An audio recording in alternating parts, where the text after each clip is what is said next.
Hi everyone, and welcome to this week's EBC video.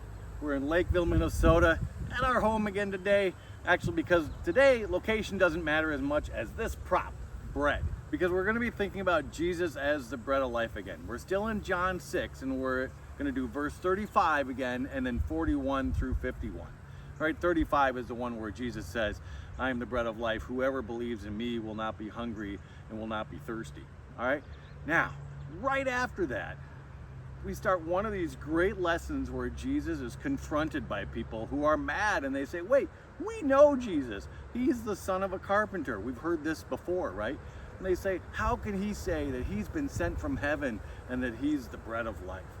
Well, Jesus confirms that he is the bread of life, and he's using that example of bread to sort of try to relate to people on their own terms, just like he does in a lot of the parables, right? So I want to think for just a moment about how it is Jesus might be like bread today, okay? Obviously, one of the real reasons is because in biblical times, we would have thought of bread as a staple, something that everyone needed, the food that nourishes the body. And just like that food, everyone needs Jesus, needs that food for the soul, so to speak, right? But we can think of some other things that bread is and is about that also relate to Jesus in our everyday lives. So for instance, bread is kind of everywhere, right? I mean, we have it on as a side, we have it all by itself. It's just everywhere, and Jesus should be everywhere too, right?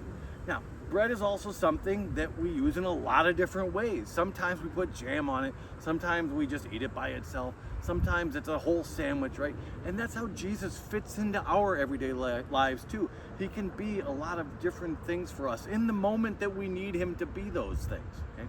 So there's that as well. In addition to that, bread has a lot of different flavors. And now while there's only one Jesus, we all experience our relationships with Jesus maybe a little differently. And so just like there's rye or there's wheat or whatever, we all know that we have our own relationships with Jesus. Okay? In addition to all of that, there's the fact that bread is made by putting that yeast into that dough, and it starts as one thing and it grows into something else. It's a bit about like our relationship with Jesus, the fact that you have yeast and then just sort of miraculously it does something else and makes this wonderful bread is the way that our faith grows when we're thinking about Jesus as well.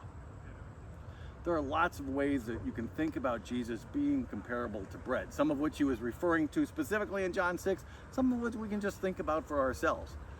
But there is a limit to our ability to sort of use this metaphor for bread and Jesus. And Jesus actually jumps on that limit in John 6 in these verses this week when he says, look, I am bread of life.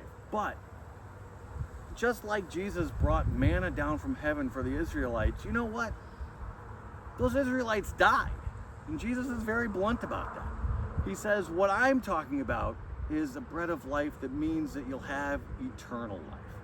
He says that the bread he is bringing to the world for the world's life is his own flesh.